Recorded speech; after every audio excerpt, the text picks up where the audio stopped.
तो गोरू बिहू के दिन आज गायों को नहलाने और उनकी पूजा करने के बाद बजाली में एक आकर्षक प्रतियोगिता रखी गई। ये प्रतियोगिता कुछ और नहीं बल्कि गायों की सौंदर्य प्रतियोगिता थी। पिछले 20 सालों से बजाली का गोविंदपुर रोंगाली बिहू सम्मेलन गायों की सौंदर्य प्रतियोगिता का आयोजन इसी तरह करता आ रहा है। आज भी गोविंदपुर सत्र में खूबसूरत ढंग से गायों को सजाकर सौंदर्य प्रतियोगिता में शामिल किया गया।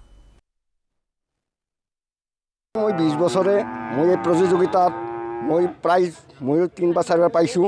এই প্ৰাইজ হিচাপত মই আননি আজি মই গৰু হাল আজি ৰাইজক দেখৰ কাৰণে আজি মই গৰু হালোৱা গৰু নোহোৱা হৈ গৈছে। আমি হাল বাও দেখা নাপাওঁ। আজি মোৰ ভাল লাগিছে। আজি মোৰ আকলে হাওলা হল লৈ নহয় আজি যিমান গৰু সকলোৰ কাৰণে আহিছে।